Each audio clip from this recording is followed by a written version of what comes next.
Season 3 comes to a marvelous close with the changing of the guard. This was actually pretty close to being the last episode of the show in general, and it would have been an appropriate finish considering the subject matter.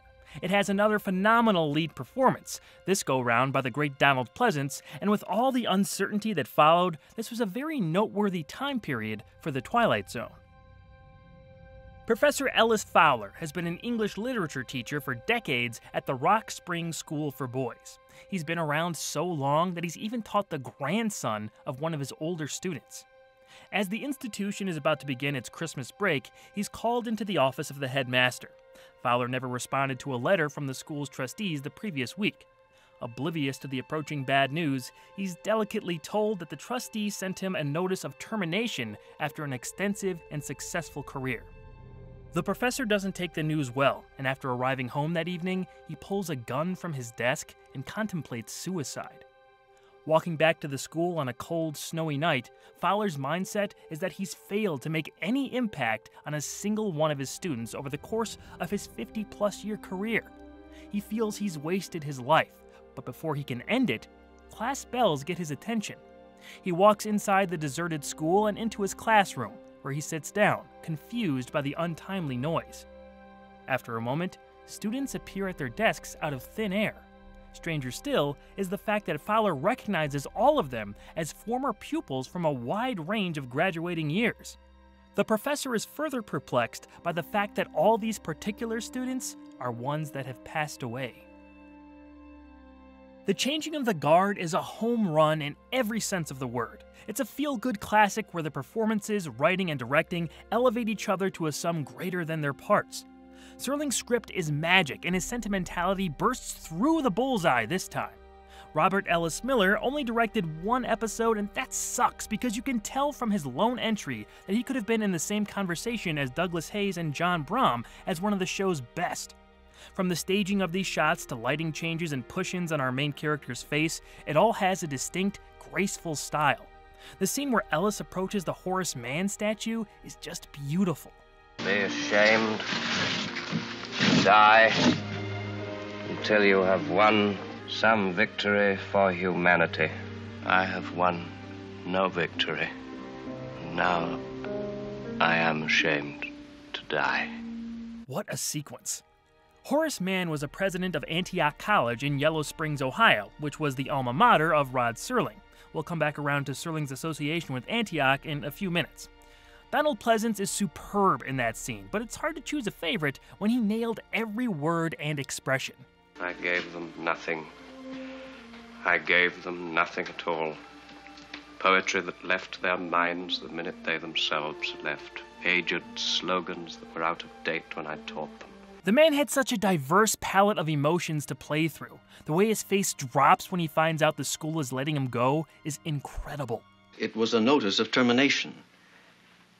You've been on the faculty for more than 50 years. Pleasence was only 42 years old when they shot.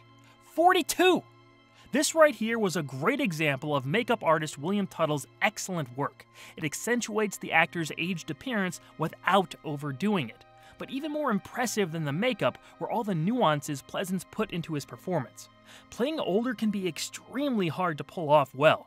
Yet Dr. Loomis over here did it effortlessly. How he walks, how he talks, looks around, and even cries never betrays his true age.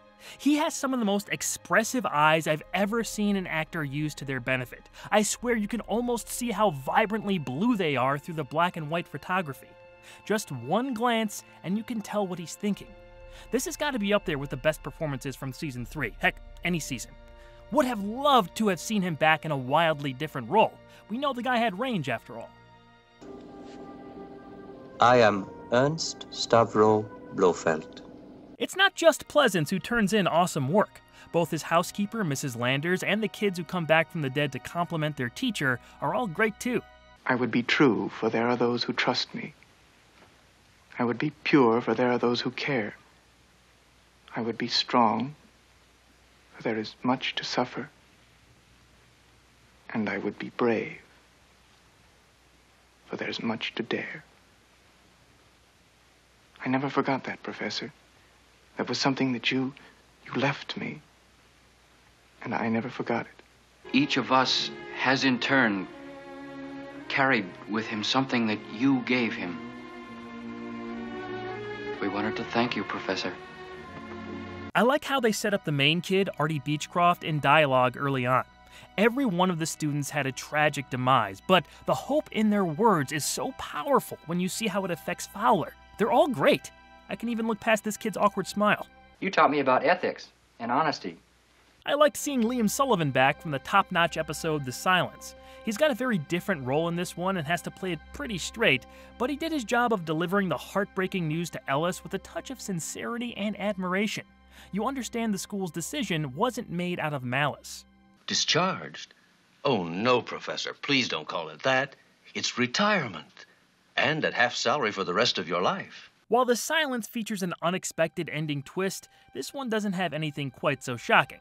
Except for maybe the reveal of the gun the professor pulls out of his desk. I forgot all about that on my rewatch and thought he was pulling out a bottle of whiskey or something. But nope, straight to the point. It's an effective little moment. Let's see how the professor's story wrapped up.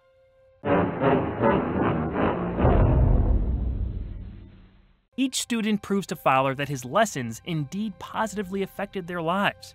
Some were even heroes who took the professor's sage quotes with them in their final moments. Moved to tears by this outpouring of respect and admiration, Ellis watches as the young men fade away, just as he remembered them from years prior. He returns home with newfound pride in his life's work. He graciously retires from his position at the school and ends the episode with a quote from Horace Mann.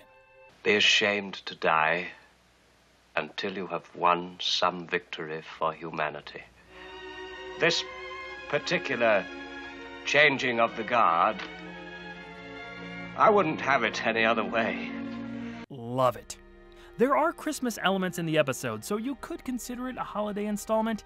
I personally don't think it fits into the same category as Night of the Meek or It's a Wonderful Life or something, but shared themes are certainly present. The Changing of the Guard is without a doubt one of the better episodes of Season 3 and a must-watch for anyone even remotely interested.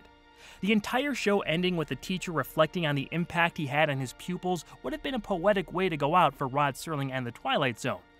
As we all know, that didn't happen. The show had trouble picking up a main sponsor for a fourth season, so it was replaced by another program in its time slot. Rod himself was very burnt out and had grown tired of the demands of running the show. He accepted a teaching position at his alma mater, Antioch College, for the following semester, thinking his time in the zone was finished. Subsequently, producer Buck Houghton received an attractive offer from 4 Star Productions. With it looking like the end for the show, he heavily considered the offer. Eventually, CBS renewed The Twilight Zone for a 4th season, but there would be some big changes. They ordered 18-hour-long episodes, which completely altered the well-established presentation. Even with the 4th season going ahead, Rod wouldn't back out of his new job, and Houghton accepted the offer from 4 Star. It was truly the end of an era, as Rod continued to contribute scripts, but he took a huge step back from the day-to-day operations of overseeing production. He said at the time, quote, "At the moment, my perspective is shot. I think that is evident at times in the lack of quality in some of the Twilight Zone scripts, and frankly, I'd like to do my best work all the time." End quote. Herbert Hirschman was brought in at Serling and Houghton's request to be the Zone's new producer, and the show went on with its 4th batch of episodes. They're considered controversial by many fans and critics alike. They weren't even included in some of the streaming releases of the series due to rights issues. But is this season underrated? Does it have more to offer than most give it credit for? There's only one way to find out. Come back next time, folks, as we travel to a whole new region of the Twilight Zone.